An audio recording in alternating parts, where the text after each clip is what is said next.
श्री कृष्ण श्री कृष्ण श्री कृष्ण।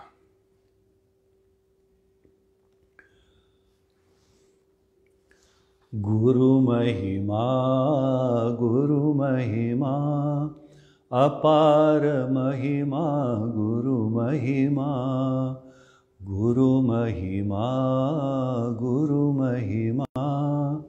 अपार महिमा गुरु महिमा किं वचनीयं गुरु महिमा किमवचनीयं गुरु महिमा किं वचनीयं गुरु महिमा किमवचनीयं गुरु महिमा अणोरणीयान् गुरु महिमा महतो महीयान् गुरु महिमा अणोरणीयान् गुरु महिमा महतो महीयान् गुरु महिमा सच्चिदानंद गुरु महिमा भावय हे मन गुरु महिमा सच्चिदानंद गुरु महिमा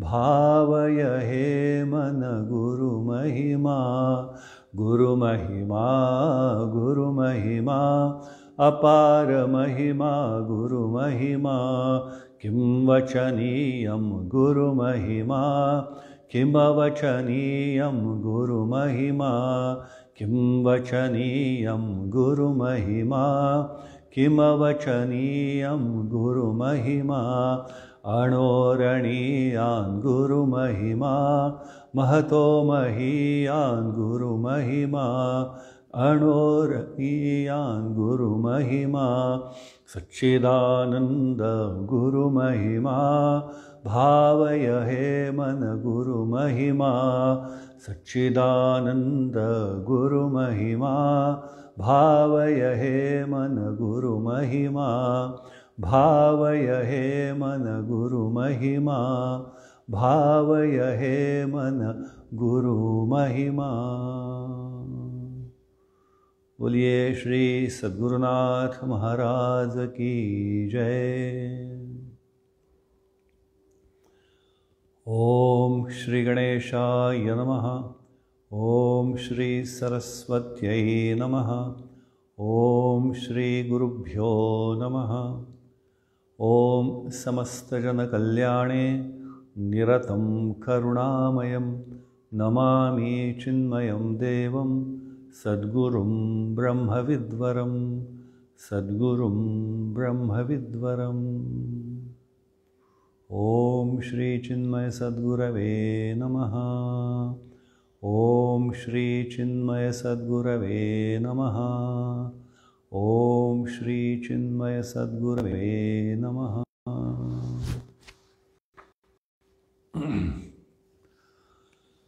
तर काल आपण गुरुदेवांचं बालपण, तारुण्य आणि मग त्याच्यातून त्यांच्या जीवनात जशा घटना घडत गेल्या आणि त्या घटना घडत त्यांचा जो आध्यात्मिक प्रवास आहे त्या आध्यात्मिक प्रवासाचा सुद्धा मागोवा आपण घेतला आणि मग सगळ्याचा त्याग करून बालकृष्ण मेनन स्वामी शिवानंदांच्या आश्रमामध्ये पोहोचलेला आहे आणि स्वामी शिवानंदांनी त्यांना महाशिवरात्रीला काय केलं, महाशिवरात्रीला संन्यास दीक्षा दिली आणि संन्यास दीक्षा देऊन त्या बालकृष्ण मेननचं नाव आता स्वामी चिन्मयानंद सरस्वती हे झालेलं आहे। आणि मी काल म्हटल्याप्रमाणे हा गुरुदेव अतिशय बुद्धिमान, प्रखर बुद्धिमत्ता असल्यामुळे प्रत्येक गोष्ट बुद्धीच्या कसोटीवर घासून पुसून घेण्याची त्यांची लहानपणापासूनच ती सवय होती आणि त्यांचा हा स्वभाव, त्यांची बुद्धिमत्ता हे बघून स्वामी शिवानंद महाराजांनीच त्यांना सुचवलं की तू स्वामी तपोनजी महाराज जे उत्तर काशीला राहतात त्यांच्याकडे जाऊन वेदांताचा अभ्यास कर, वेदांताचं शिक्षण घे। आणि स्वामी तपोनजी महाराजांचा सुद्धा मी काल जाता थोडासा उल्लेख केला होता की स्वामी तपोनजी महाराजांबद्दल हिमालयामध्ये त्यावेळेला त्यांना काय म्हटलं तर हिमवत विभूती असं म्हटलं जातं, जणू काही हिमालयाची विभूती आहे।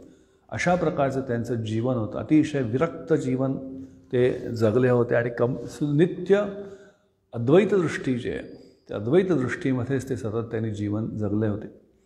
आणि काल म्हटल्याप्रमाणे सुरुवातीला गुरुदेव स्वामी चिन्मय तिथे गेले, पण पत्र आणलेलं नव्हतं म्हणून पुन्हा परत आले. पुन्हा पत्र घेऊन स्वामी तपोवन महाराजांकडे आले आणि आल्यानंतर त्यांनी जी अट घातलेली होती की मी एकदा शिकवीन आणि एकदा शिकवलेल्यानंतर पुन्हा कधीही शिकवलं जाणार नाही, पण मी जेव्हा केव्हा विचारीन तेव्हा त्याचं उत्तर ते मला द्यायला लागेल. आणि त्याच्यावर गुरुदेव नंतर म्हटले होते की भगवंताच्या कृपेनी, सद्गुरूंच्या कृपेनी आणि गंगामय्याच्या आशीर्वादाने माझ्या जीवनामध्ये असा प्रसंग नाही घडला की मला गुरूंनी काही प्रश्न विचारावा आणि मला त्याचं उत्तर देता आलं नाही. आणि हा सगळ्यांचा अभ्यास आहे, गुरुदेवांचा अभ्यास हा.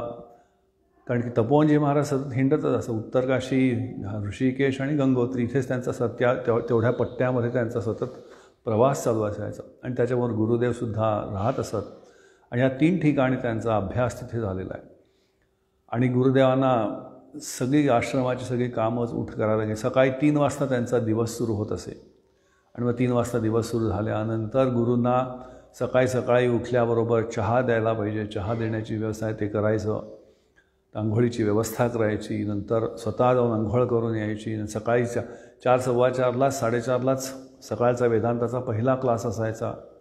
मग जेवणाची तयारी, हा सगळा दिवस जो आहे तो दिवसच्या दिवस गुरुदेवांचा कामामध्ये जात असेल आणि अभ्यासामध्ये जात असेल. आणि गंगा खाली वाहत असे आणि स्वामी तपोवनजी महाराजांची कुटिया थोडीशी वर आहे, तर खालून पाणी आणायचं आणि तिथे ती बाग करायची. हे सगळं काम त्या गुरुदेवांना त्यावेळेला हे करायला लागतं. अशा प्रकारे एक प्रकारचं जे तपोनिष्ठ जीवन आहे ते तपोनिष्ठ जीवन त्यांनी तिथे केलेलं होतं. आणि स्वामी तपोवनजी महाराजांच्या चरणाशी बसून वेदांताचा जसा अभ्यास सुरू झाला. कारण की आपल्या सनातन धर्मामध्ये अध्यात्मशास्त्राबद्दल स्पष्टपणे सांगितलेलं आहे की गुरुपसक्ती करायला पाहिजे, गुरुला शरणागत व्हायला पाहिजे. आणि गुरुमुखातूनच हा जो ग्रंथ आहे, हे अध्यात्मशास्त्र आहे, वेदांतशास्त्र आहे, ते गुरुमुखातूनच ऐकायला पाहिजे. आणि त्यामुळे ते सुद्धा कुणाकडनं तर श्रोत्रिय ब्रह्मनिष्ठ. आणि स्वामी तपोवनजी महाराज तर श्रोत्रिय ब्रह्मनिष्ठ होतेच होते. आणि त्यामुळे त्यांच्या चरणाशी बसून अभ्यास करता करता गुरुदेव स्वामी चिन्मयांच्या लक्षात आलं, हा जो वेदांत आहे, हा वेदांत काही भविष्यकाळ अतिशय सुंदर करावा ह्याच्यासाठी नाही आहे, तर मग कशासाठी आहे की किंवा मृत्यूनंतर स्वर्गप्राप्तीसाठी हा काही वेदांताचा अभ्यास निश्चित नाही. हे काय आहे? हे वेदांताचं ज्ञान असं आहे की त्या ज्ञान आम्हाला एक प्रकारची शक्ती प्रदान करतं. आणि ही जी शक्ती आम्हाला जी प्रदान केली जाते, त्या शक्तीमुळे आम्ही आमचा प्रपंचामध्ये राहत असताना, आम्ही आमची सगळी रोजची व्यवहारातली कामं करत असताना आम्हाला सगळ्यांशी प्रेमाने कसं वागायचं. आणि नुसतंच प्रेमाने नाही तर अंतःकरणामध्ये काय, तर अंतःकरणामध्ये जी शांती आहे आणि तीसुद्धा शांती वर्तमान काळामध्ये ती कशी ठेवायची, कसं प्रेम करायचं, ह्याचं मार्गदर्शन, याचं जे ज्ञान आहे, हे ज्ञान कोण देतं? हा वेदांत देतो. म्हणून गुरुदेव एकदा असं म्हटले होते की ही जे वेदांत किंवा ही फिलॉसॉफी जी आहे, ही जर म्हणले आम्हाला रोजच्या जीवनामध्ये जर कामाला येत नसेल, उपयोगाला येत नसेल, तर ही डस्टबिनमध्ये फेकून द्यायला पाहिजे. आणि म्हणायचे की वेदांत असं आहे की म्हणले फिश मार्केट असू दे किंवा स्टॉक मार्केट असू दे, की ज्या ठिकाणी प्रचंड गोंधळ चाललेला आणि सगळ्या ॲक्टिव्हिटीज चाललेल्या आहेत, तिथेसुद्धा म्हणले कशाचा उपयोग होऊ शकतो? हा जो वेदांत आहे, वेदांताचं जे ज्ञान आहे, त्याचा उपयोग निश्चितपणे होऊ शकतो. आणि त्यामुळे हा जो वेदांत आहे, हा वेदांत काही मृत्यूनंतरची मुक्तीचा गोष्टी बोलत नाही, तर जे स्वातंत्र्य आहे, जे समाधान आहे, जी शांती आहे, ती कुठे आहे? इथे आणि आत्ता आणि इथे. म्हणजे या देहामध्ये असतानाच आम्हाला ती परम शांती, परम सुख, परम समाधान जे आहे ते आम्हाला या वेदांताच्या अभ्यासाने काय मिळतं? अभ्यासाने इथे प्राप्त होऊ शकतं सांगतात.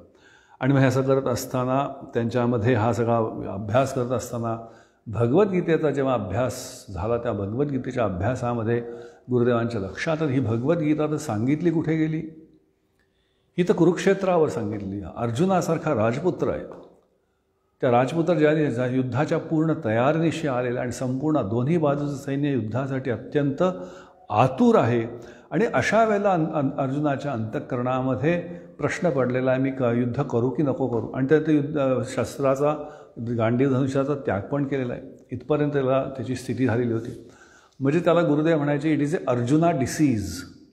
मनाची जी एक संभ्रमावस्था आहे, मोहाची जी अवस्था आहे, त्या मनाच्या मोहाची जी अवस्था आहे त्याला गुरुदेव म्हणायचे it is a Arjuna disease. आणि हा अर्जुन डिसीज जो आहे त्याला औषध काय म्हणले? त्याला औषध आहे श्रीमद भगवद्गीता. भगवान श्रीकृष्णांनी 700 श्लोकांच्या माध्यमातून जो काही उपदेश केलेला आहे त्या उपदेशातनंच हा अर्जुन काय झालेला आहे, हा अर्जुन त्या युद्धासाठी तयार झाला.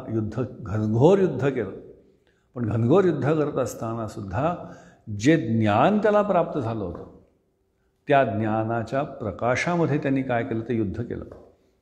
आणि गंमत अशी आहे की अर्जुन गीतेचा जेव्हा आपण अभ्यास करतो तेव्हा आपल्या लक्षात येतं की अध्यात्मशास्त्र जातं की पहिल्यांदा श्रवण झालं पाहिजे, मग मनन झालं पाहिजे, मग निधिध्यासन झालं पाहिजे, आणि मग ती जी ज्ञाननिष्ठा आहे, ब्रह्मनिष्ठा जी आहे ती प्राप्त करायला पाहिजे. आणि इथे तर अर्जुनाला तर काही वेळही नव्हता. भगवंतांनी त्याला उपदेश केला आणि उपदेश केल्यानंतर अर्जुन असा काही म्हटला नाही भगवान श्रीकृष्णाला, हे प्रभो आता मी जरा जातो हिमालयामध्ये, तिथे जाऊन थोडंसं चिंतन करतो, ध्यान करतो आणि मग तिथे निष्ठा प्राप्त आणि मग मी येतो, असं नाही म्हटलं. करिष्ये वचनम तव असं म्हटल्या. आणि तू सांगशील ते, मग हे ज्ञान मिळालं कसं, ही ज्ञाननिष्ठा कशी प्राप्त झाली, तर केवळ त्वया प्रसादात. भगवंताचा जो प्रसाद आहे, भगवंताची जी कृपा आहे, त्या भगवत कृपेनेच काय आलं, भगवत कृपेनेच अर्जुनामध्ये की जी निष्ठा आहे, जी ज्ञाननिष्ठा आहे, ती ज्ञाननिष्ठा प्राप्त झाली. आणि मग त्यांनी काय केलं, तर युद्ध जे ते युद्ध त्या ठिकाणी तिथे केले असतं. आणि हे करत असताना हा अर्जुन जो आहे, ही अर्जुनाची जशी स्थिती आहे तशीच आजची पण स्थिती आहे. आज आम्ही ह्या आधुनिक काळामध्ये जीवन जगत असताना सगळ्या बाजूने आमच्याकडे प्रश्न उत्पन्न होत आहेत, येत असतात. त्याला कसं तोंड द्यायचं? ज्याला तुकाराम महाराज म्हणतात की रात्रंदिनामा युद्धाचा प्रसंग, अंतर्बाह्य सदा, आत आणि बाहेर सतत काय चाललं, म्हणजे हा संघर्ष चालू आहे. आणि हे संघर्ष चालू असताना म्हणले गुरुदेवांना असं लक्षात आलं की हा जो आधुनिक काळातला हा जो सगळा भारतीय समाज आहे, त्या भारतीय समाजाला काय केलं पाहिजे, भारतीय समाजाला ही गीता नवीन ॲप्रोच घेऊन, नवीन दिशा देऊन त्यांना सगळ्यांना शिकवलं पाहिजे म्हणतात. आणि मग त्यांचा हा विचार त्यांच्या मनामध्ये हळूहळू दृढ व्हायला सुरू झालेला होता.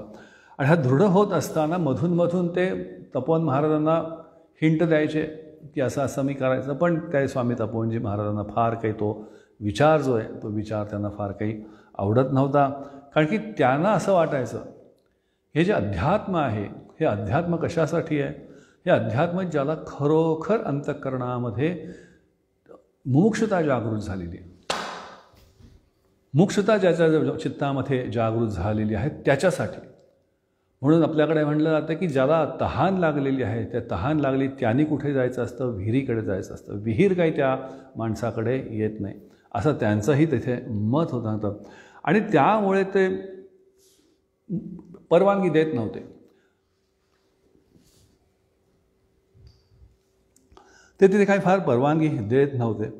पण गुरुदेवांच्या मनामध्ये तर हा विचार सारखा चालूच होता.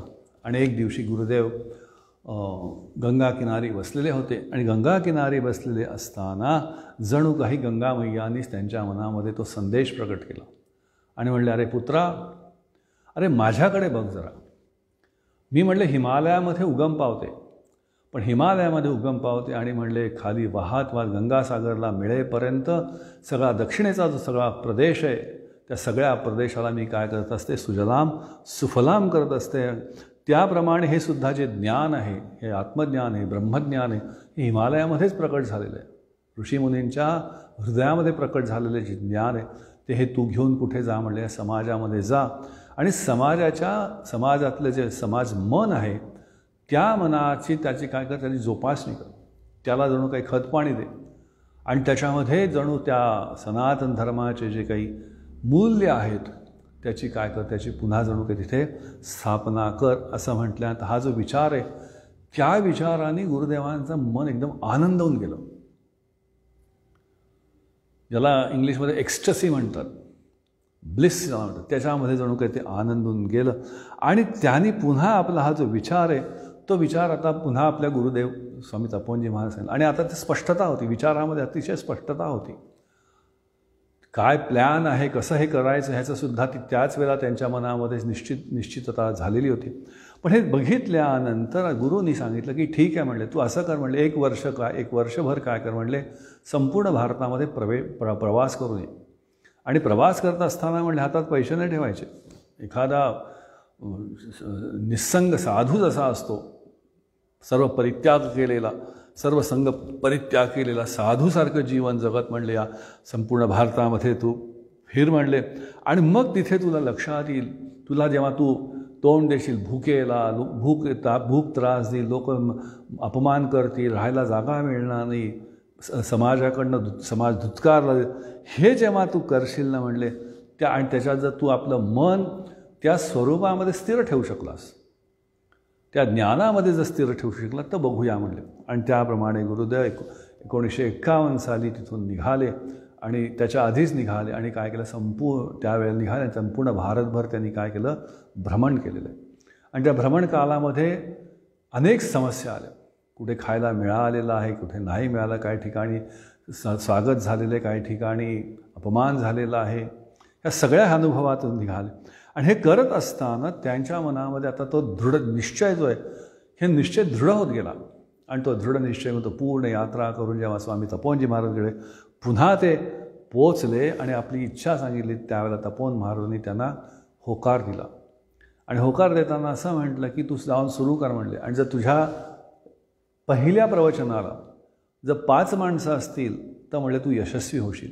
अशा प्रकारचं जणू काही आशीर्वाद त्या ठिकाणी दिला.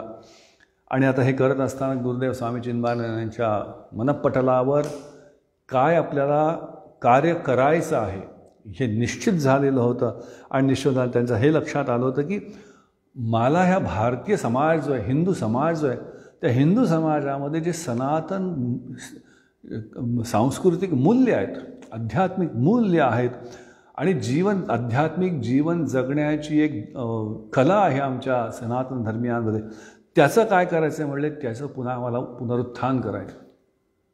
त्याला रिनायसन्स म्हणतात. त्याप्रमाणे मला ते सगळं करायला सांगतात.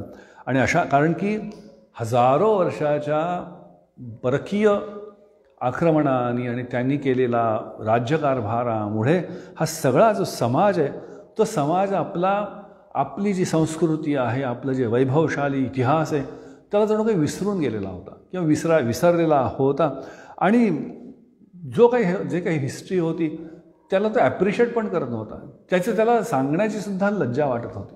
आणि आजही अजून तसा काही फरक पडलेला नाही आहे. 70 वर्षामध्ये सुद्धा जी इतिहास आम्हाला शिकवला गेलेला आहे, शिकवला जात आहे, तो इतिहास असाच आहे की त्या इतिहासामधनं आम्हाला काही प्रेरणादायी मिळतच नाही. आम्हाला इतिहास शिकवला केव्हापासून जातो, 1947 पासून आत्तापर्यंत जो काय की, पण जे काही भगतसिंग आहेत आणि बाकीचे लोक आहेत, त्याच्याही आधीचे राणा प्रताप आहेत, ह्यांचा जो इतिहास, गौरवशाली इतिहास आहे, तो आमच्याकडनं आम्हाला शिकवलाच गेला नाही.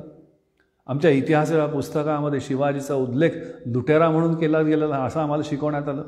मग आम्हाला कसं आमच्या समाजाबद्दल, आमच्या राष्ट्रपुरुषांबद्दल प्रेम उत्पन्न होणार. ही जी मानसिकता झालेली होती, ही जी आत्ता तीच मानसिकता, ह्याच्यापेक्षा आणखीनच असतील, ती जी आहे ती त्यांना असे बदलायचं होतं त्यांना. कारण काय की हे जे आमचं सनातन धर्म आहे, आमची ही जी संस्कृती, हिंदू संस्कृती आहे, ही हिंदू संस्कृतीचा इतिहास असा गौरवशाली इतिहास आहे की या हिंदू संस्कृतीने ह्या संपूर्ण भारतखंडावर नाही, संपूर्ण पृथ्वीवर राज्य केलेलं होतं. म्हणून पुराण जेव्हा आपण वाचतो त्या पुराणामध्ये लक्षात येतं की त्यावेळचे जे राजे होते ते चक्रवर्ती सम्राट होते. आणि चक्रवर्ती सम्राट म्हणजे संपूर्ण पृथ्वीवर चारी दिशाला जेवढे म्हणून भूभाग आहे, आणि ते समुद्राच्याही पलीकडे असलेला जो भूभाग आहे, खंड आहेत, सप्तखंड नवखंड जे आहेत आपले, त्याच्यावर ज्याचं राज्य आहे तो कोण होता, तो चक्रवर्ती सम्राट होता. आणि भागवत पुराणाप्रमाणे जर आपण गेलो तर लक्षात की संपूर्ण पृथ्वी जे आहे त्या संपूर्ण पृथ्वीचं नाव एका काळी भरत होतं, भारतवर्ष होतं. मग हळूहळू त्याचं खंड होत चाललेलं आहे. आणि आता फक्त एवढूसा छोटासा भारत देश आमचा राहिलेला आहे आणि त्याचासुद्धा तोडण्यासाठी आमचे सतत काय चालू आहेत सध्या प्रयत्न चालू आहेत. हे जर तोडायचे असतील, हे जर थांबवायचं असेल तर आम्हाला सगळ्यांना पुन्हा कशाचा अभ्यास करायला पाहिजे. मूळ आमचे जे ग्रंथ आहेत, मूळ जे वेद आहे, मूळ भगवद्गीता आहे, मूळ उपनिषद आहेत, त्याचा अभ्यास. आणि ही गुरुदेवांची, हे गुरुदेवांचं मिशन होतं, हे गुरुदेवांचं कार्य होतं. आणि त्या ध्येयाने प्रेरित होऊन त्यांनी काय करायला सुरुवात केलं. आणि ते करत असताना त्यांनी सुरुवात जेव्हा केली तर करत असताना स्वाभाविक आहे, कुठलंही काम सुरू करत असताना तर विरोध हा होतोच आणि सगळीकडनं विरोध व्हायला लागला. त्या काळातील लोक म्हणे ही काय वेळ आहे का, म्हणले आत्ता तर आपल्याला स्वातंत्र्य मिळालेलं आहे, त्याचा हे करूया, त्याच्यामध्ये हा काय करायचं, हे कशाला पुन्हा हिंदू सनातन धर्माचं पुनरुत्थान कशाला करायचं. आणि त्या काळ तो असा दुर्दैवाचा काळ होता आमचा की आमचे जे काही पुढारी होते, राजकीय पुढारी, ते सुद्धा कसे होते, त्यांनासुद्धा आमच्या संस्कृतीबद्दल प्रेम नव्हतंच. आणि त्यामुळे अशा परिस्थितीमध्ये असलेले जे बिझनेस क्लास होता, बाकीचे लोक जे होते, जे स्वतः सो कॉल इंटेलेक्च्युअल्स म्हणतात, त्यांनीसुद्धा कशाला काय उपयोग आहे, कशाला करायला पाहिजे, अशा प्रकारचं त्यांना. पण गुरुदेवांचं निश्चित होतं आणि त्याप्रमाणे गुरुदेवांनी काम करायला सुरुवात केली. तर पहिला तर विरोध ब्राह्मण लोकांनीच केला. आणि हा तर विरोध पुराण वाचलं तर लक्षात घ्या, काही नवीन नाही आहे, पहिल्यापासून आहे हा. आणि ब्राह्मण म्हणजे काही विशिष्ट जात नाही. ब्राह्मण या शब्दाचा स्वतः जो इंटेलेक्च्युअल समजतो, तो इंटेलेक्च्युअल क्लास जो आहे तो नेहमीच सगळा विरोध, कारण त्यांना त्या बुद्धीच्या ह्याच्यावर अभिमान जो झालेला असतो की आम्हाला सगळं समजतं, त्याच्यातनं तो त्या विरोध होता. आणि त्यामुळे त्यांना त्यावेळच्या ब्राह्मणांनी म्हणलं हे तर देवभाषा संस्कृतमधली आहे आणि हा संन्यासी कशामध्ये बोलणार, इंग्लिशमध्ये बोलणार. आणि ही सगळं अध्यात्मशास्त्र जे होतं हे तर काही लोकांसाठी होतं, पण हा तर सगळ्या समाजामध्ये घेऊन जाणार असं म्हटलं तर स्वाभाविक लोकांचा, त्या काळच्या लोकांनी विरोध केला सांगतात. पण हे असं असलं तरी गुरुदेव अत्यंत निश्चय होता त्यांचा. शेंडी तुटो की पारंबी तुटो, पण हे मी काम करणार हा त्यांचा निश्चित विश्वास होता. कारण की त्यांना जी परंपरा आहे, जे गीतेचं ज्ञान त्यांना जे प्राप्त झालं होतं, की जे ब्रह्मविद्या प्राप्त करून घेतली होती, त्यातनं तो एक अंतःकरणामध्ये एक विश्वास आलेला होता. आणि मग गुरुदेवांनी यात सुरू करताना ठरवलं की जी लेक्चर सिरीज आहेत, प्रवचन मालिका आहेत, त्याला त्यांनी नाव काय दिलं, ज्ञानयज्ञ. यज्ञामध्ये काय केलं तर यज्ञामध्ये आहुती दिल्या जातात. आणि ते ज्ञानयज्ञाचा अर्थ काय की ह्या ज्ञानाच्या रूपाने आमचं जे अज्ञान आहे त्या अज्ञानाच्या आहुती कशामध्ये द्यायच्या आहेत, त्या ज्ञानाग्नीमध्ये समर्पित करून ते अज्ञान काय करायचं, अज्ञान सगळं जणू काही नष्ट करायचं. आणि नष्ट करून आमचं जे हृदय, ते हृदयाला जणू काही जे परमतत्व आहे त्या परमतत्वापर्यंत काय करायचं आहे, परमतत्वापर्यंत उचलून न्यायचं आहे. याच्यासाठी जणू काही त्यांनी तो गीता ज्ञानयज्ञ सुरू केला. आणि पहिला जो ज्ञानयज्ञ आहे त्यांनी पुण्याला घेतला. कारण की त्या काळामध्ये सुद्धा पुणे कसं होतं, शिक्षणाचंच केंद्र होतं. आणि त्यामुळे म्हणजे पुण्यामध्ये त्यांनी घेतलं. आणि तिथेसुद्धा जेव्हा घ्यायचं ठरवलं तेव्हा तिथल्याही ब्राह्मणांनी, जे कर्मठ ब्राह्मण, त्यांनी विरोध करायला सुरुवात केलंच. पण तरीसुद्धा रास्तापेठमध्ये जे गणपती मंदिर आहे, मद्रासी समाजांचं गणपती मंदिर आहे, त्या ठिकाणी गुरुदेवांचं पहिलं लेक्चर जे आहे ते पहिलं लेक्चर तिथे त्यांनी ठरवलं. आणि ते ठरवल्यानंतर त्या ठिकाणी 31 डिसेंबरपासून तो यज्ञ तिथे सुरू झाला. त्यांनी ठरवलं की 100 दिवसाचा यज्ञ करायचा. आणि केनोपनिषदावर गुरुदेवांनी बोलायला तिथे ठरवलं. आणि मग गुरुदेव नेहमी विनोदाने सांगायचे, म्हणजे संध्याकाळची आणि संध्याकाळी 6:30 म्हणजे 6:30ला गुरुदेव प्रवचनं सुरू करायचे. 6:30ला म्हटले, मी डोळे बंद करून बसलो, 3 ओंकार म्हटले, 3 ओंकार म्हटले, सहनावतू म्हटलं, ब्रह्मानंदम म्हटलं, कृष्णाचं स्मरण केलं वसुदेव सुतम म्हणून. आणि म्हणले मी जेव्हा डोळे उघडले, there was a big crowd. There were 6 people including the speaker. 6 लोक होते म्हणजे, 5 माणसं ऐकायला होते. आणि म्हणले तेव्हा मला कळलं की माझ्या गुरूंचा मला आशीर्वाद मिळाला. कारण की गुरूंनी काय सांगितलं होतं, 5 माणसं असतील तरी तू काय होशील, म्हणजे 5 माणसं असशील तर तू निश्चित काय होशील, म्हणले यशस्वी होशील. आणि म्हणले 6 माणसं होती आणि माझे. आणि मग पहिलं जे लेक्चर आहे तिथलं, त्या पहिल्या लेक्चरचं असं, त्या पहिल्या लेक्चरमध्ये पहिल्या लेक्चरचं टायटल काय होतं, लेट अस हिंदूज, हे टायटल होतं, लेट अस बी हिंदूज. आणि पहिला पॅराग्राफ जो होता तो मी वाचून दाखवतो, ते सुंदर आहे. ते म्हणाले तिथे, a Hindu swami to talk, a Hindu temple for the background, a crowded hall of a Hindu audience. Crowded किती audience? 5 people. A crowded hall of a Hindu audience and the subject for discussion, let us be Hindus. Strange. It sounds like a ridiculous paradox and meaningless contradiction. I can very well see that you are surprised at the audacity of this sadhu.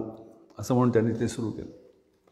आणि मग त्याच 100 दिवसाच्या त्या यज्ञामध्ये गुरुदेवांनी अतिशय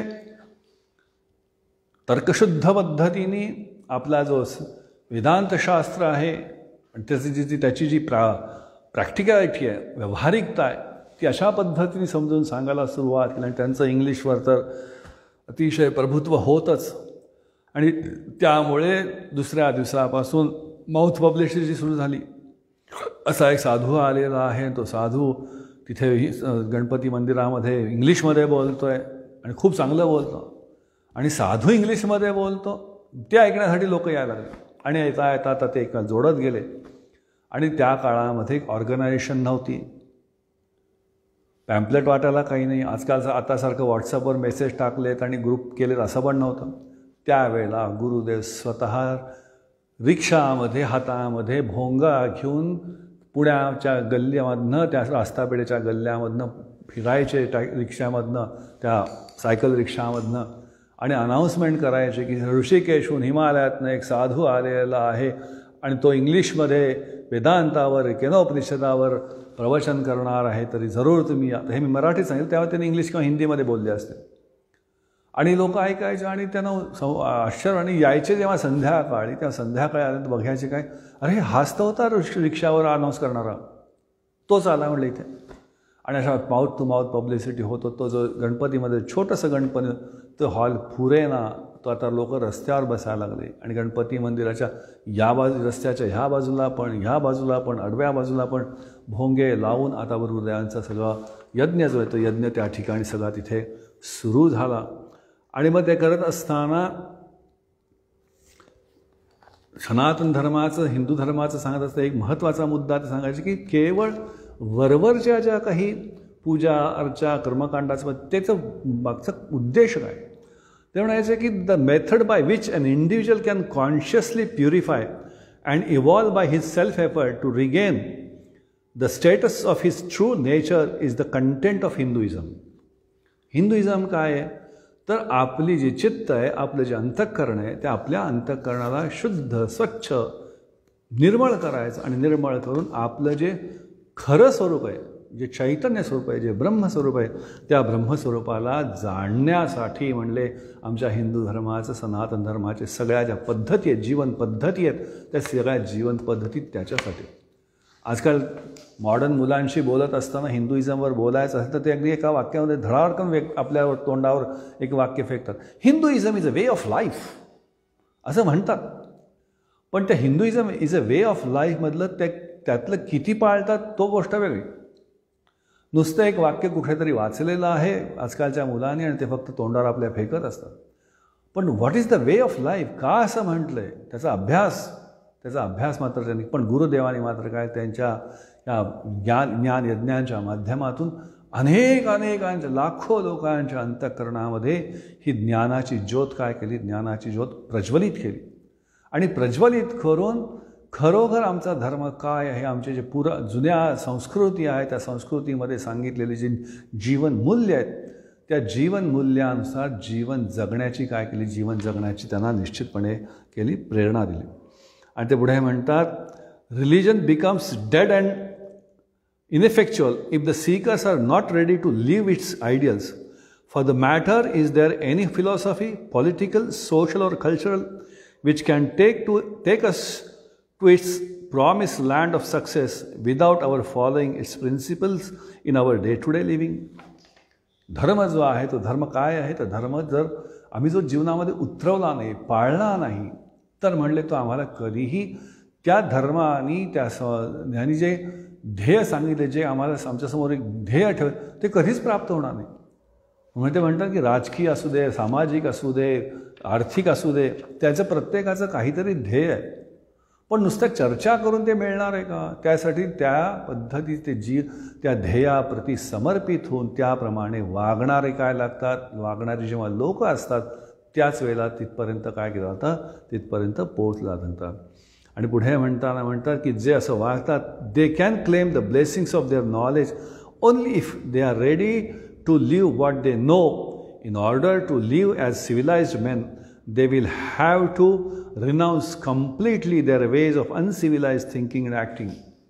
उदाहरण दिलं की एखादा गुहेमध्ये राहणारा मनुष्य आहे आणि तो एका मॉडर्न नवीन शहरामध्ये आणि तिथल्या लोकांचं सगळं जीवन बघितल्यानंतर त्याला असं वाटतं की काय सुंदर जीवन आहे, असं आपणही जीवन जगायला पाहिजे. पण तसं त्याला जीवन जगायचं असेल तर त्याला जो गुहेमध्ये राहणारा जो त्याचं जीवनशैली आहे, त्या जीवनशैलीचा काय करायला लागेल, त्यागच करायला लागेल. आणि ती नवीन जीवनशैली काय करायला लागेल, हळूहळू अभ्यास होऊन त्याच्या जीवनामध्ये उतरायला लागेल. तसं आम्हाला सुद्धा, आम्ही जर आमच्या हिंदू धर्माचा आम्हाला अभिमान असेल आणि आम्हाला आमच्या हिंदू धर्माला जर पुन्हा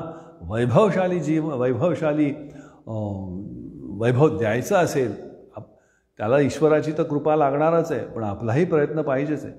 आपल्याला एकच कारण की आपल्याला जे काही अध्यात्म समजलेलं आहे ते आम्हाला आमच्या जीवनामध्ये जितकं होईल तितक्या प्रमाणात प्रॅक्टिस करायला लागेल. कारण की अध्यात्मशास्त्राबद्दल सांगितलं सगळ्यांना माहिती आहे, अध्यात्मशास्त्र हे अनुभवशास्त्र आहे. ते केवळ शब्दशास्त्र नाही आहे, बाकी काही ते काही फक्त विचार नाही आहे. पाश्चिमात्य राष्ट्रामध्ये दर 2 वर्षांनी, दर 10 वर्षांनी एक नवीन विचारधारा येते आणि त्या विचारधारेचा थोड्या वेळापुरता समाजावर प्रभाव पडतो आणि ती विचारधारा लुप्त होते.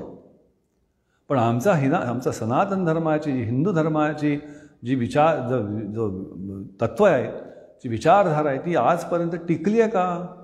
कारण त्याचं कारणच आहे की त्या विचारधारेनुसार जीवन जगणारे डेडिकेटेड लोक या भूमीमध्ये प्रकट झालेले आहेत.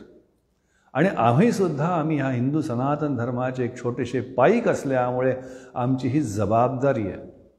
आम्हालासुद्धा आमचं जेवढं शक्य असेल, आमची जेवढी शक्ती असेल त्या शक्तीनुसार काय करायला लागेल, शक्तीनुसार ही जी काही मूल्य आम्हाला समजलेली आहेत धर्माची, ती जीवनामध्ये उतरवण्याचा अभ्यास करायला लागेल. तरच त्याचे जे काही वैभव आहे, जे सुंदरता आहे, जो आनंद आहे, जे समाधान आहे, जे शांतीचं वर्णन केलं आहे, त्याचे आम्हाला काय येईल, त्याची आम्हाला अनुभूती जी आहे, ती अनुभूती आम्हाला त्याची येऊ शकेल नंतर.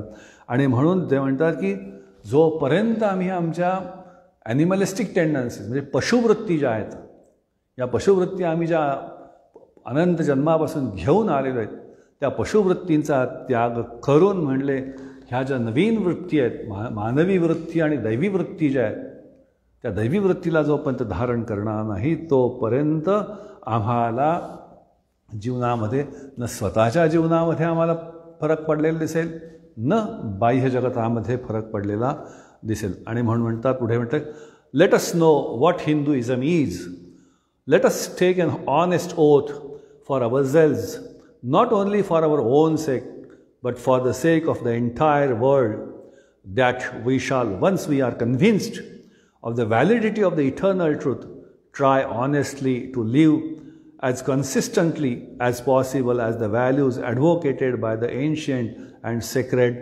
religion. Let us be Hindu and thus build up a true Hindustan,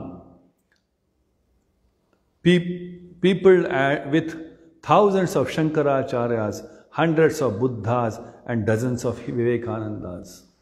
Vivekananda असू दे, शंकराचार्य, त्यांनी आपल्या जीवनामध्ये ती मूल्य काय केली, ती मूल्य निश्चितपणे काय केली, बाळगली.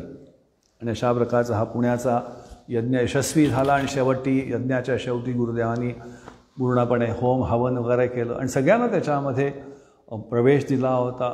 कारण की त्या काळामध्ये ह्याचा अधिकार आहे, त्याचा, हे सगळे जे डॉगमाज होते आणि जे काही समाज बंधन, त्या सगळ्या बंधनाला गुरुदेवांनी काय केलं, तो तोड एक मोठी क्रांती आणली त्यांनी. आणि अशा प्रकारे तिथे झालं. आणि मग तिथून मद्रासला गेले आणि तिथून पहिले तर मुंबई ऋषिकेशला गेले. स्वामी शिवानंदांना पहिल्या यज्ञाचं जणू काही रिपोर्टिंग करण्यासाठी. आणि जेव्हा रिपोर्टिंग करण्यासाठी गेल्यानंतर जेव्हा शिवानंद ते ऐकलं तेव्हा अतिशय फार आनंद झाला. आणि आनंद झाल्यानंतर त्यांचा आशीर्वाद घेतला. आणि गुरुदेव स्वामी तपोवनजी महाराजांना भेटायला गेले. जेव्हा ते त्या स्वामी तपोवन गेल्यानंतर स्वामी शिवानंद महाराज चिन्मयानंदांबद्दल आपल्या बाकीच्या शिष्यांना समोर किंवा बाकीच्या जे काही गृहस्थी शिष्य असतील किंवा त्यांच्यासमोर बोलताना म्हटलं, there are many disciples here but none so daring and courageous as Chinmaya. गुरुदेवांसारखा जो निर्भीड वक्ता जो आहे तसा निर्भीड आणि डॅशिंग ज्याला म्हणतात तर म्हणले हा एकच चिन्मय म्हणले, बाकीचं कोणी नाही असं म्हणलं. आणि मग त्याच्यानंतर स्वामी तपोवनजी महाराजांकडे गेले. तपोवनजी महाराजांना सुद्धा सगळा विस्तारपूर्वक वृत्तांत दिला. तर त्याने खूप ऐकला आणि ऐकल्यानंतर अतिशय पेशंटली ऐकला. आणि तो ऐकल्यानंतर त्यांच्या मनामध्ये सुद्धा एक प्रकारचा विश्वास आणि जणू ज्याला म्हणतात ना वडिलांचं प्रेम ज्याला म्हणतात. तर गुरु तर खरं वडीलही आहेत, आई पण आहे, पण जणू काही त्यावेळा त्यांच्या स्वामी तपोवनजी महाराजांच्या अंतःकरणामध्ये जे वडिलांचं जे प्रेम असतं, फादरली लव ज्याला म्हणतो आपण इंग्लिशमध्ये, ते जे जणू काही तिथे प्रकट झालं. आणि त्याच्यानंतर असं म्हणतात की गुरुदेवांना स्वामी तपोवनजी महाराजांनी कधीही आपल्या शिष्यासारखं नाही वागवलं, आपल्या मित्रासारखं वागवलं. अशा प्रकारचं त्यांचं ते सगळं तिथे काम होतं. आणि तिथून पुन्हा गुरुदेव केरळला आले, आपल्या वडिलांना एकदा भेटायला आले आणि मग तिथून मद्रासला गेले. आणि मद्रासला त्यांना यज्ञ करायचा होता. पण मद्रास तर आताचं चेन्नई, त्या चेन्नईमध्ये तर अतिशय त्या काळामध्ये अर्धी ऑर्थोडॉक्सी होती. कोणी जागा द्यायला तयार नाही, कुठला एक देऊळ मिळायला तयार नाही प्रवचनासाठी. पण त्यावेळेला एक मुस्लिम जो आहे तो मुस्लिम आला. तो म्हणला माझं घर आहे म्हणले, मोठा राजवाड्यासारखं घर आहे, जागा आहे म्हणले, तिथे तुम्ही करा म्हणले. पण म्हणले तिथे भूताचा निवास आहे असं सांगतात, तर चालणार असेल तुम्हाला जागा तर म्हणले ती वापरा तुम्ही. गुरुदेव म्हणले हा म्हणले मला बरं आहे म्हणले, तीच जागा मला द्या, मला भूताला बघायचं पण आहे म्हणले. आणि त्याप्रमाणे तिथे गुरुदेवाने सुरू केलं. आणि जसं पुण्यामध्ये माउथ टू माउथ पब्लिसिटी झाली त्याप्रमाणे मद्रासमध्ये सुद्धा, चेन्नईमध्ये सुद्धा त्यावेळेला माउथ टू माउथ पब्लिसिटी झाली. आणि जे ऑर्थोडॉक्स ब्राह्मण वर्ग होता त्यांचा सगळा जो विरोध होता तो विरोध आता हळूहळू काय झाला, सगळा निघून गेला, नष्ट झाला. म्हणून एकदा गुरुदेव असं बोलता म्हणले होते की जेव्हा मी इंग्लिशमध्ये बोलायला लागलो त्यावेळेला म्हणले एका ब्राह्मण समाजाचं जे काही मंडळ असतं त्या मंडळाने एक म्हणले पत्र लिहिलं होतं मला, तुम्ही म्हणले इंग्लिशमध्ये वेदांत सांगत आहात, देवभाषा सांगत आहात, तुमची जीभ झडून जाईल. आणि गुरुदेव म्हणतात ते वाक्य मी वाचलं म्हणलं आणि इतका मला असं वाटलं की काय ह्या लोकांची बुद्धिमत्ता आहे, काय हे अजून कुठल्या जमान्यात. आणि म्हणून ते पत्र मी टरा काय केलं, फाडून फेकून दिलं.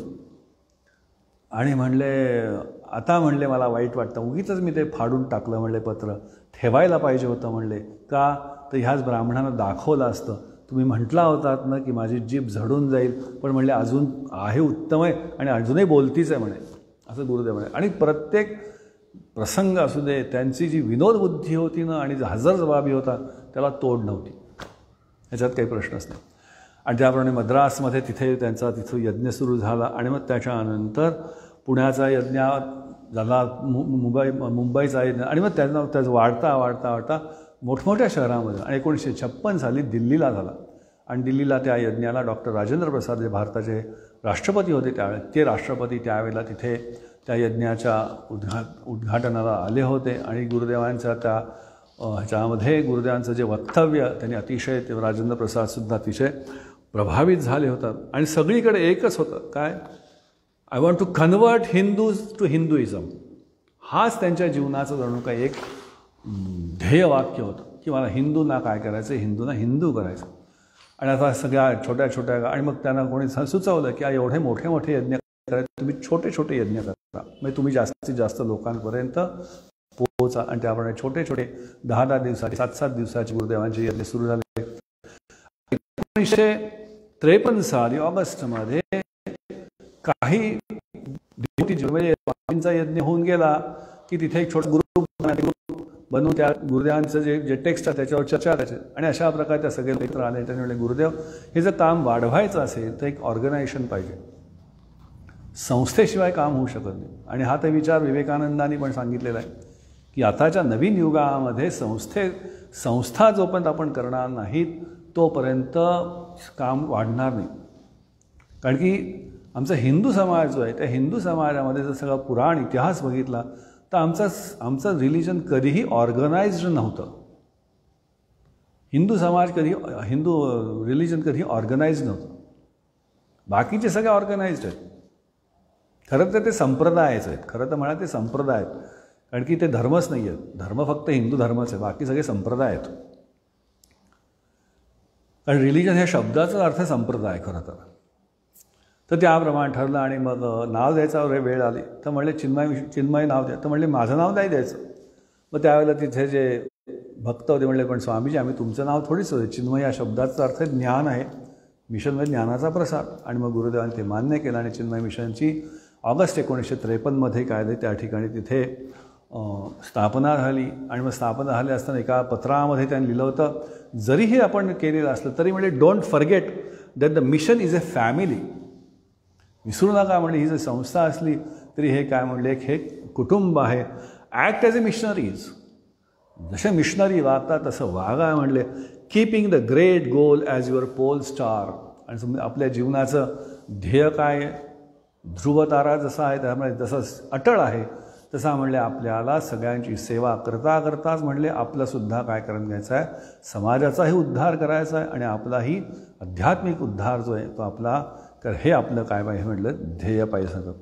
आणि मग त्याच्याप्रमाणे तिथे सगळं सुरू झालं. इकडे तपोवन महाराजांची तब्येत आता हळूहळू वयानुसार कमी जास्ती व्हायला लागली होती. आणि जेव्हा त्यांना समजलं की गुरुदेवांची स्वामी तपोवनची तब्येत खराब तेव्हा त्यांच्या सेवेसाठी जाऊन तिथे राहिले होते समोर. आणि मग ते राहत असताना स्वाभाविक आहे की कितीही जरी असलं तरी शेवटी कितीही मोठा महात्मा असला तरी शेवटी त्यालाही हृदय आहेच आहे ना. आणि त्यामुळे त्या तपोवन महाराजांची ती अतिशय कृश झालेली शरीर यष्टी बघून त्यांच्याही डोळ्यामध्ये पाणी आलं डोळ्यात. आणि एकदा म्हटले गुरुदेव समजा की गुरुदेव आपण म्हणले दिल्लीला जाऊया कशासाठी ट्रीटमेंटसाठी. तर स्वामी तपोवनजी महाराजांनी काय उठावं क्यों बोले दिल्ली में लोग मरते नहीं है क्या. अरे मी तर म्हणले या गंगा मैयाच्या कुशीमध्ये राहिलो इतके दिवस. आता म्हणले तिच्या कुशीमध्ये तिच्या मांडीवरच मला काय करायचं आहे म्हणले हा देह ठेव. आणि मग ते म्हणतात की म्हणले Chinmaya when we are born death is born with us. जेव्हा आपण जन्म आला आहे तो त्या जन्मावरच आपला मृत्यू निश्चित ठरलेला आहे. आपण येतानाच प्रत्येकजण काय घेऊन येतानाच प्रत्येकजण रिटर्न तिकीट घेऊन आलेलं आहे. फक्त रिटर्न तिकीटची डेट माहीत नाही एवढाच फरक आहे. पण रिटर्न डेट तर आहे निश्चित आहे. तर म्हणजे death is born with us now he is coming to meet me. अरे तो मृत्यू देवता मला भेटायला येते आहे. आणि असं असताना hear how quietly I have lived. आणि म्हणले या गंगा किनारी म्हणले या हिमालयाच्या कुशीमध्ये मी किती आनंदाने राहिलो आहे. असं कोण म्हणतं तपोवन महाराज गुरुदेव स्वामी चिन्मयानंद म्हणतात राहिलो. म्हणले नाऊ कॅनॉट आय क्वायटली डाय. आता म्हणले मी काय शांतपणे मरू नको का म्हणले. Hearing the eternal music of the mother Ganga don't weep you go and continue the work. रडू नकोस म्हणले जा म्हणले आणि तुझं तू काम कर. आणि त्याप्रमाणे गुरुदेवाने अत्यंत जड अंतःकरणात तिथं आले आणि पालकाडला गेले होते. आणि पालकाडला त्यांचा यज्ञ चालू असताना परमगुरू गुरुदेव स्वामी तपोवनजी महाराजांचा महासमाधीचा बातमी त्यांना कळल्यावर त्यांनी तो यज्ञ तिथेच थांबवला आणि उत्तर काशीला गेले. तिथे राहिले ते जे काही बाकीच्या सगळ्या गोष्टी तिथे राहिल्या. आणि ते जे गुरुचा जो वियोग आहे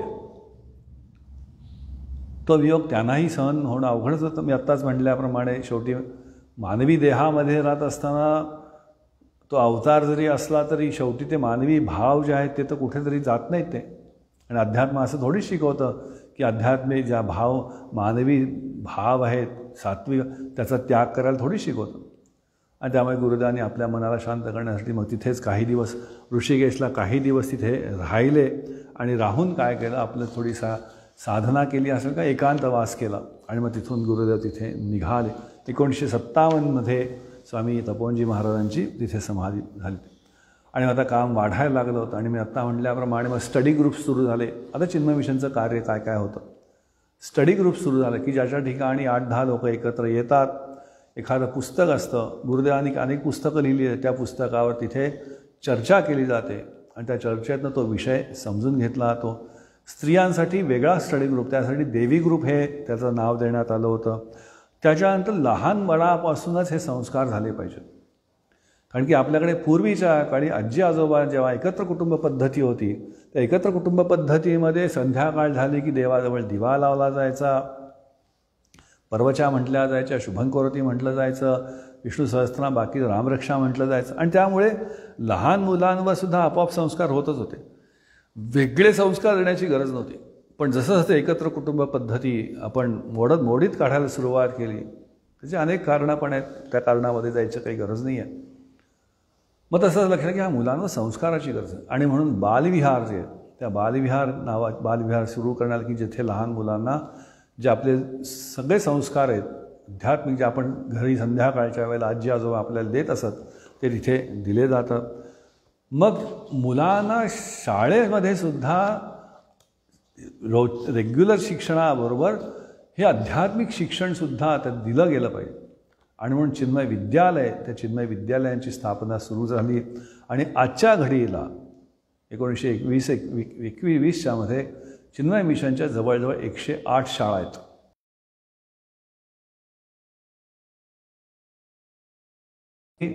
चिन्मय युनिव्हर्सिटी, संस्कृत युनिव्हर्सिटी जे आहे, Chinmay university, Chinmay international foundation Ernakulam, ज्या ठिकाणी भगवान शंकराचार्यांच्या आईचं घर आहे, ते शंकराचार्यांचं आईचं जे घर आहे ते चिन्मय मिशनला मिळालेलं आहे.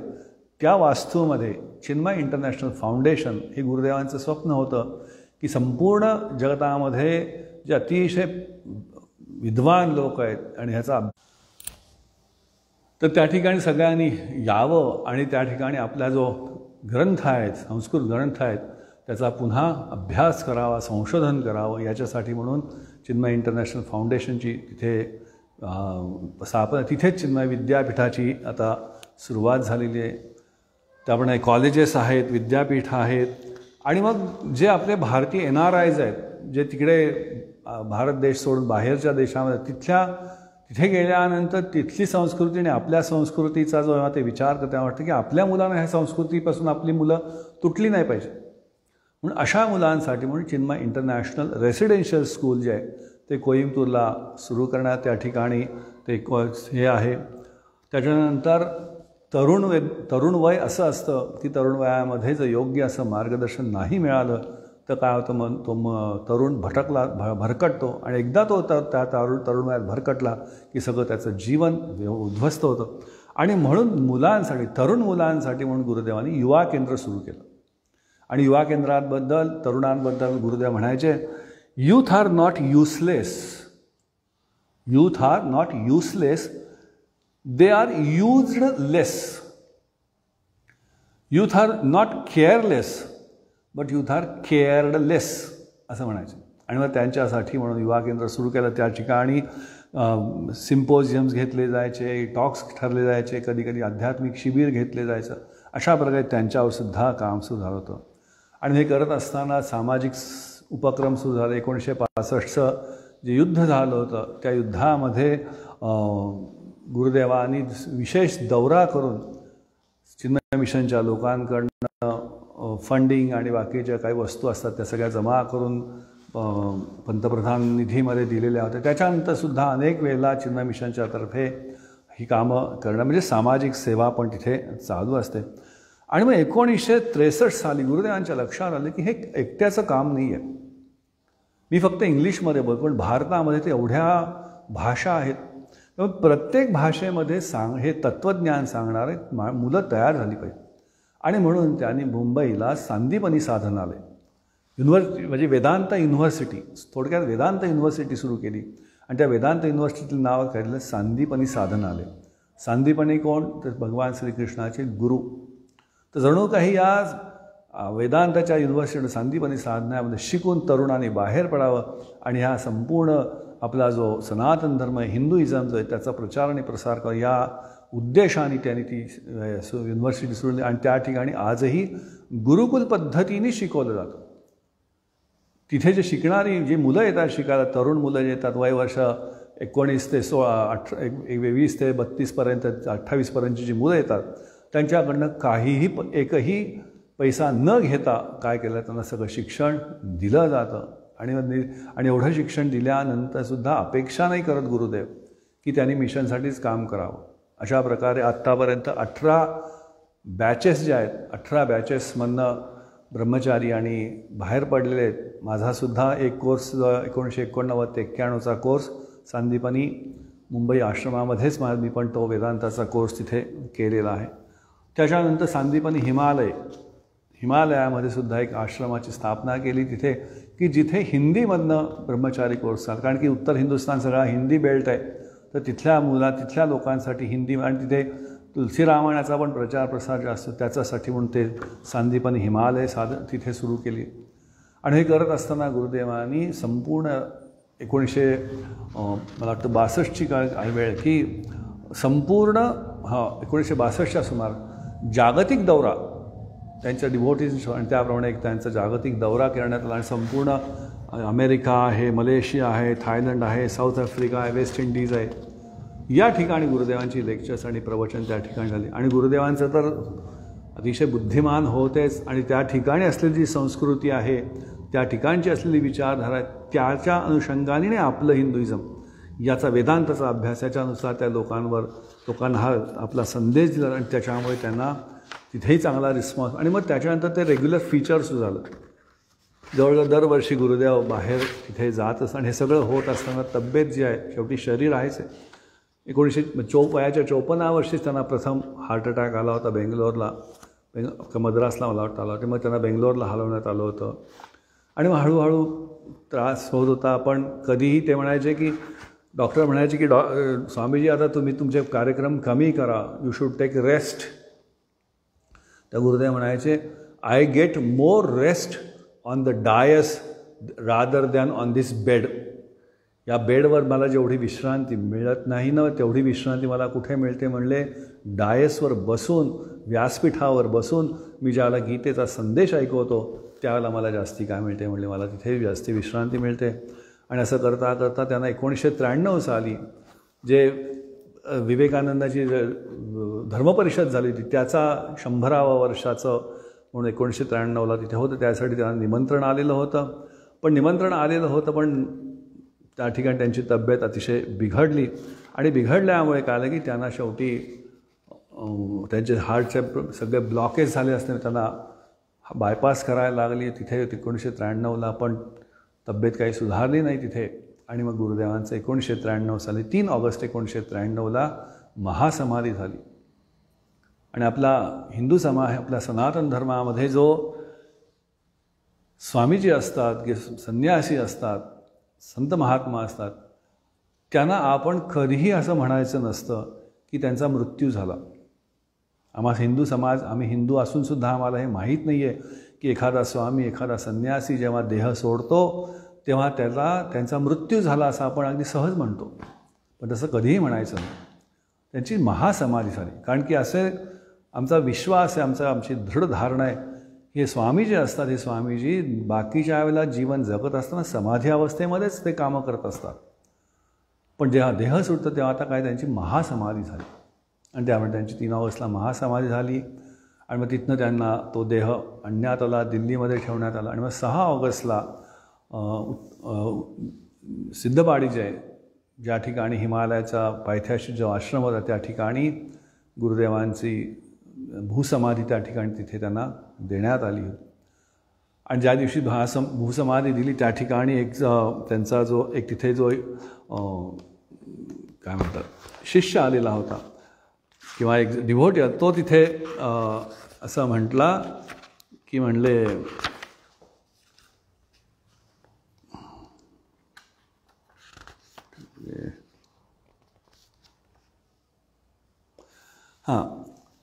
की म्हणजे गुरुदेवाने एवढं काम केलं. आणि मग काम केल्यामुळे ज्या वेळेला म्हणले गुरुदेव भगवंतापर्यंत पोचले तर तिथे म्हणतात स्वामी चिन्मयानंद एक डिव्होटी म्हणले की Swami Chinmayananda has done more to spread the teaching of Bhagavad Gita than any other I know of. On his mahasamadhi a devotee remarked on this day On this day, Lord Krishna, the teacher of the Gita, will rise in the heavens to greet Swamiji with the words, "Welcome, my son. You have done more for the perpetuation of the Gita than even I dare to." म्हणजे जणू काय भगवान कृष्ण स्वागताला उभे आहेत गुरुदेवांच्या आणि म्हणतात, अरे मी जेवढं काम नाही केलं त्याच्यापेक्षा सुद्धा त्या गीतेची परंपरा चालवण्याचं तू फार मोठं काम केलंस. ये माझा पुत्रा, तू ये, असं जणू काही त्यांनी तिथे त्यांचं स्वागत केलं असेल असा भाव त्या डिवोटीने त्या ठिकाणी प्रकट केला होता. आणि मग गुरुदेवांची महासमाधी झाल्यानंतर सुद्धा चिन्मय लोकांना वाटतं की आता कसं काम होणार.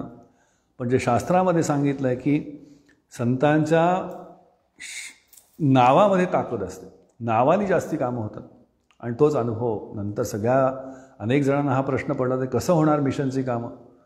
पण स्वामी गुरुदेव स्वामी चिन्मयानंदांच्या नंतर स्वामी तेजोमयानंदजी यांनी चिन्मय मिशनची धुरा सांभाळली आणि मग त्यांच्या मार्गदर्शनाखाली मिशनचं काम अतिशय जास्तीत जोमाने वाढलं.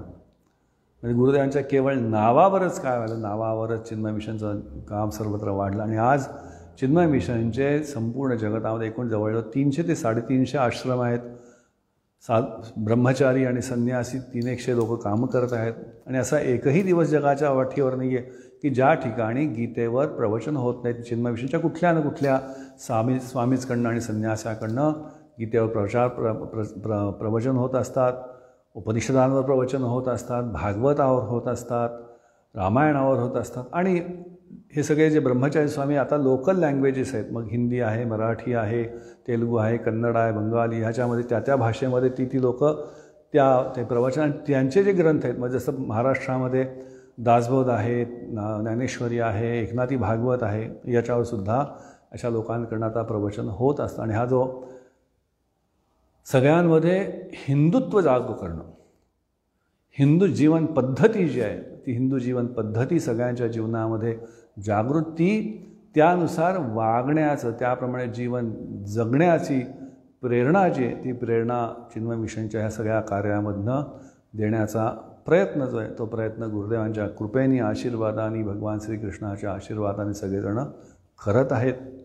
आणि त्याला निश्चितपणे यश जे आहे ते यश मिळत आहे, याच्याबद्दल काही शंका. कारण की तो संकल्प जो आहे हा संकल्प कोणाचा आहे, संकल्प महात्म्याचा आहे, गुरुदेवांचा संकल्प आहे. आणि म्हणून ते गुरुदेव म्हणायचे की जेव्हा महात्मा ज्या वेळेला ज्ञान होतं तेव्हा ज्ञान झाल्यानंतर एखादा जीव जो असतो जेव्हा तो साधन करत करत जेव्हा त्या सिद्धावस्थेला पोचतो, त्या सिद्धावस्थेला पोचलं मग त्याचा जो अहम आहे तो अहम तर नष्ट झाला.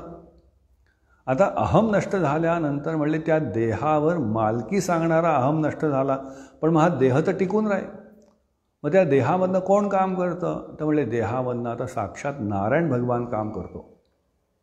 तेव्हा आम्हाला दिसताना ते स्वामी चिन्मयानंद दिसतील, आम्हाला दिसताना स्वामी विवेकानंद दिसतील, आम्हाला दिसताना भगवान रामकृष्ण परमहंस दिसतील, आम्हाला दिसताना भगवान रमण महर्षी दिसतील, आम्हाला दिसताना भगवान गजानन महाराज दिसतील, आम्हाला गोंदवलेकर महाराज दिसतील, नावं वेगवेगळी दिसतील आम्हाला.